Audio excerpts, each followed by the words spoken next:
We're visiting today with Connie May Fowler, who is a novelist and screenwriter and the Irving Bachelor Professor of Creative Writing and Writer-in-Residence at Rollins College.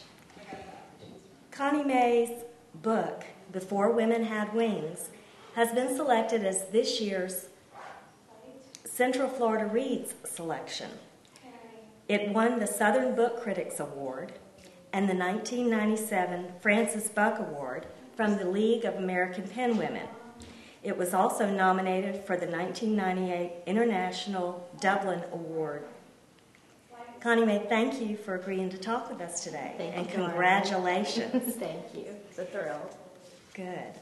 I wanted to ask you how it feels to be selected, to have Before Women Had Wings selected for the Central Florida Reads. I'm still in shock, but it's very, very thrilling and a real privilege. Right. Well, we're privileged to have you here in Central Florida with us. And at the end of our interview, we're going to talk about some opportunities for the public to meet you and get to hear you read your work. When and why did you decide to settle in Central Florida and teach at Rollins College? Well, the fast answer is because they asked me. It's such a great opportunity. I love Rollins. I love Central Florida. In some ways, it's a little bit like coming home because, as I think you know, I was raised primarily in Tampa. So Central Florida has been home to me for a very long time. And I did a foray in the wild wilderness of North Florida, but I'm back home. Right. Well, we're very, very privileged to have you here and happy about that. Tell us about writing Before Women Had Wings, where you essentially put the story of your own very difficult childhood on the pages in a fictional format. Well, I'd always written about my childhood. You know, since I was a child, I wrote about my childhood in poetry, short stories, and eventually this long form called the novel. And writing has always been a way for me to survive. And I was so surprised, and I'm still surprised, that as an adult, my writing now has a broad audience. I feel very, very honored and humbled by that. But it was just a natural thing for me to do, to say, okay, I'm going to write in novel form about that, because I think that the reason I've written, and there are lots of reasons I've written, but one of them is because I wanted to make the past mean something. I wanted it to be worth it. I wanted to transform it into something positive and dynamic. So those were some of the main reasons I said, okay, I'm going to tackle this. I think you certainly succeeded in Before Women Had Wings, and I know it's going to touch a lot of our readers. Oprah Winfrey produced a television movie of the book, in which she starred and for which Ellen Barkin won an Emmy Award, playing the character of Glory Marie. How different was writing the screenplay from writing the novel? It was a totally different experience. Initially, I did not want to write the script at all, and I kept begging them to find someone else. They eventually wore me down, and also I realized in our ongoing discussions that there were a lot of advantages to me writing the script. So I went ahead and did that, but I had never written one before. And so I asked them to give me lots of screenplays to study. I asked them for some textbooks, and I asked them that if I failed, that they couldn't hold it against me. And they did send me screenplays, but they would not send me textbooks because they said they didn't want anything that followed any kind of formula. But it was a very, very difficult task because of several reasons. One, I had dealt with the material for so long, so I'd have to go back into it, which is just very, very uncomfortable. But also, the act of writing a screenplay is so different than the act of writing a novel. I mean, everything is external in a screenplay. And so for a novelist, it's a big leap, and you have to sort of like turn your brain inside out and learn to think very differently. I guess so. It's sort of like you can't take us into someone's head. You have to show everything. You have to show outside. everything. Everything's external. I see. That would be difficult. Talk about Bird's ability to sustain hope against all odds and how that relates to your own attitudes about life. Well, I tell people that I suffer from pathetic hopefulness. And I think it's one of the things that has allowed me to survive what was a hellish childhood and my very early adult years. And it's also, though, what makes Bird such an attractive character. She's very plucky. And I do really, really believe that if she hadn't had that hopefulness about her, that her circumstances would have destroyed her. I agree. The Miss Zora character seems to have evolved somewhat from a character named Inez Temple in your first novel, Sugar Cage. How are they both related, or are they both related to the African-American woman Vivian, who had such an influence on you in your childhood? Yes, they both rise from her loins. And in many ways they're the same person, just as Luella is an early prototype in fiction for Bird. And Luella is also in Sugar Cage. Miss Vivian was a woman in my life who I did not have for enough years, but she had a profound effect on me in the middle of a life where I was told nothing but negative things, and that I was worthless, and that I would never amount to anything, and that I was ugly and fat, and on, and being beaten in the middle of that. Miss Vivian came into my life, and she was the first person who said, "You know what? You're such a pretty little girl."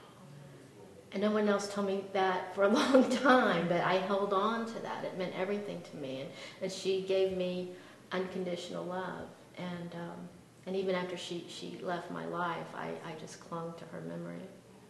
See, well, you've certainly immortalized her. You dropped out of college when your mother died, but you eventually returned for your bachelor's and master's degrees. And I wondered what you'd have to say to people who are similarly sidelined by circumstances. Well, one, I want them to go back, and achieve what they started out to achieve, but also to use that time they leave to their advantage. I had a wonderful time wandering. I haven't written about it yet, but I will. But a lot of my experiences really helped me mature as an artist. It was a necessary thing for me to do. Right. And I don't regret it. Good. How has your writing grown and changed over the course of your 6 books?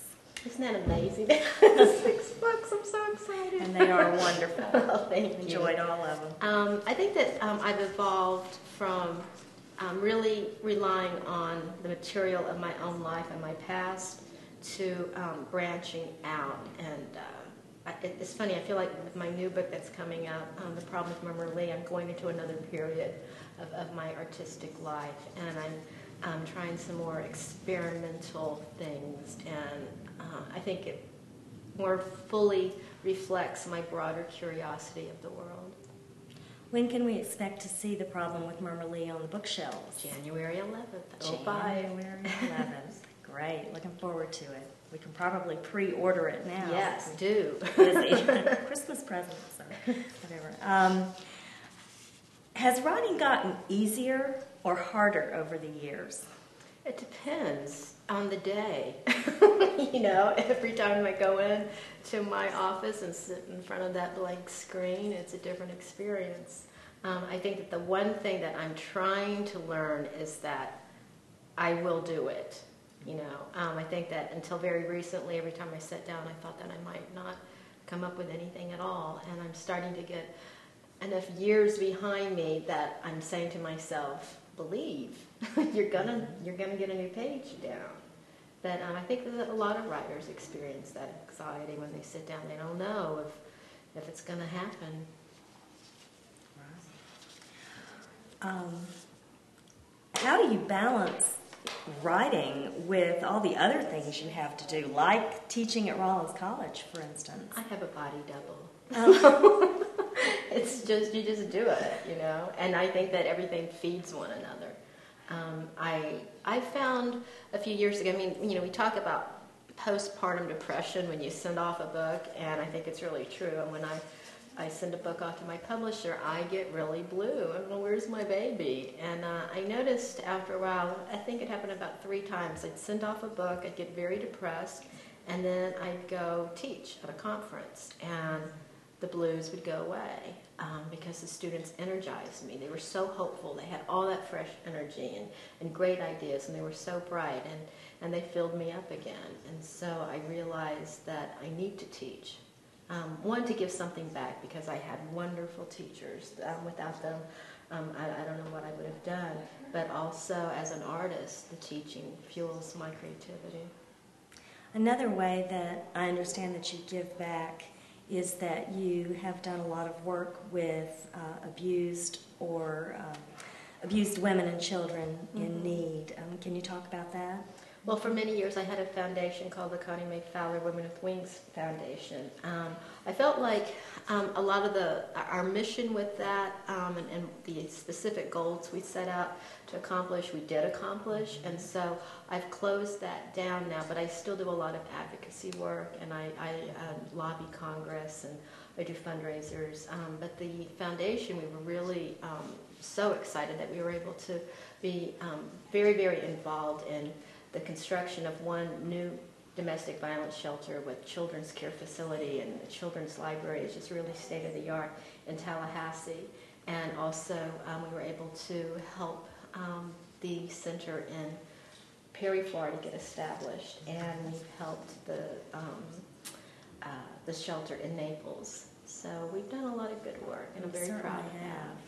Certainly have. And I understand that your readers can further help by donating new and gently used children's books. Absolutely. Through the Winter Park Library through November 3rd. Yes. And they'll go to the Harbor House. Yes, which is the domestic violence shelter in the greater Orlando area. But we also need, if anyone out there has access to, we need foreign language children's books too. Oh, okay. That's good to know. Tell us a little bit about your love of natural Florida and the way you use that in your novels. I know there's a lot of emphasis on place. They're all set in Florida. Tell me about your love of nature and the environment and how you use that and further that cause. You know, I think that just like books and reading gave me a kind of salvation during the turbulent childhood, so did nature.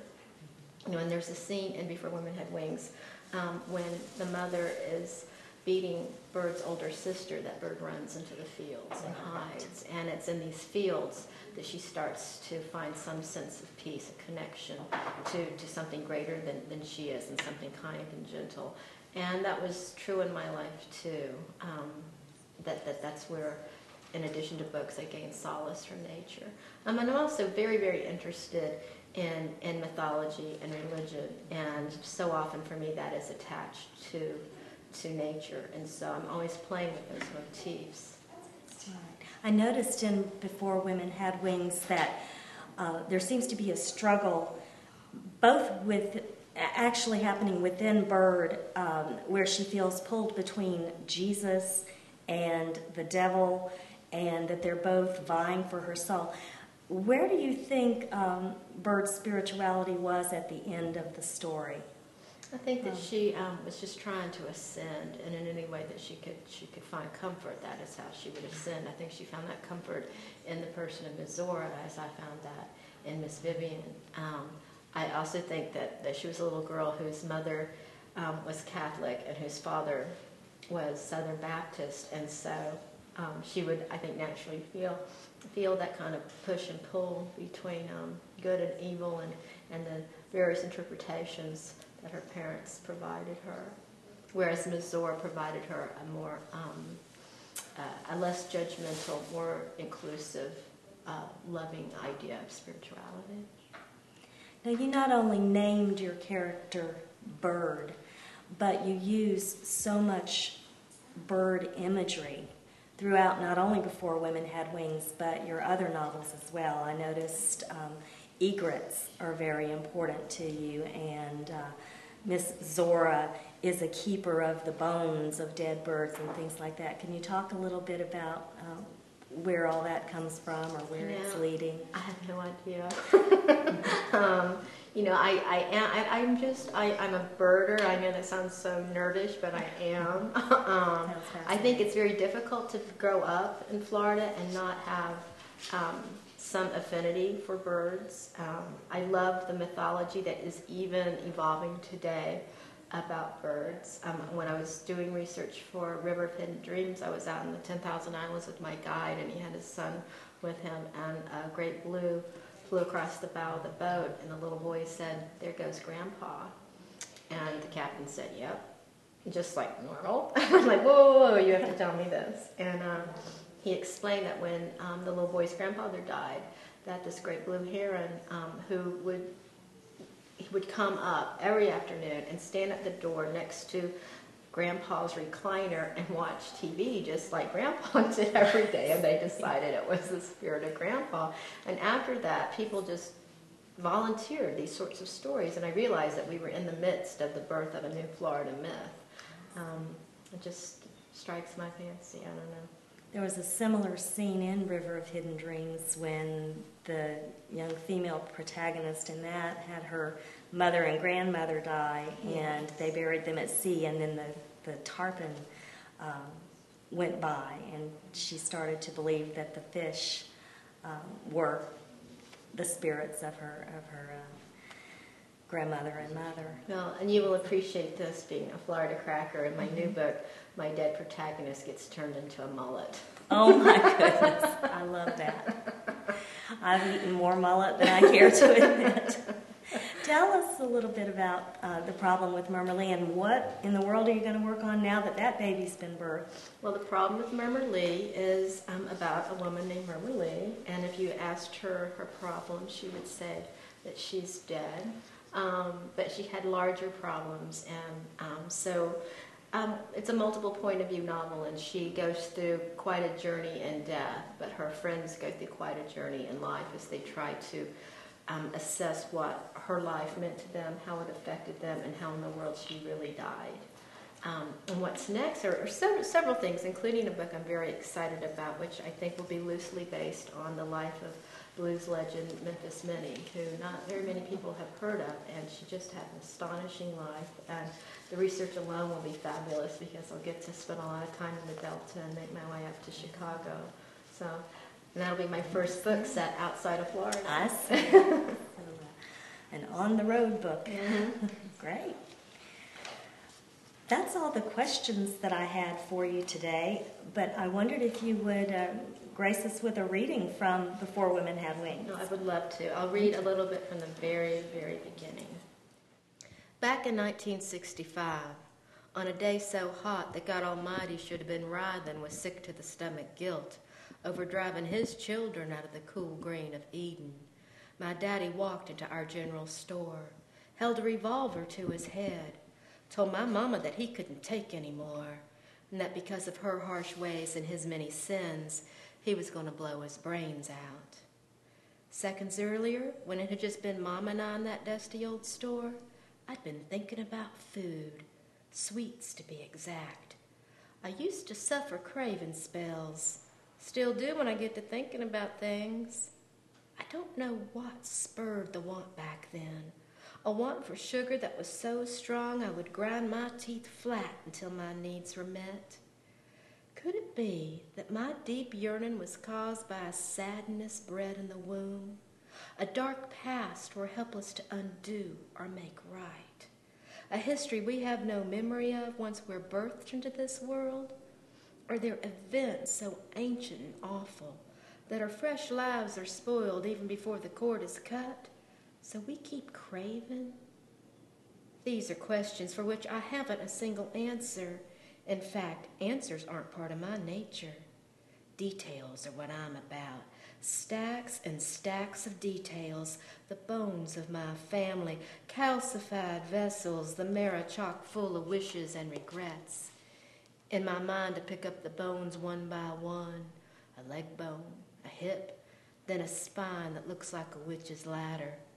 Before you know it, this skeleton made of memories is rattling me.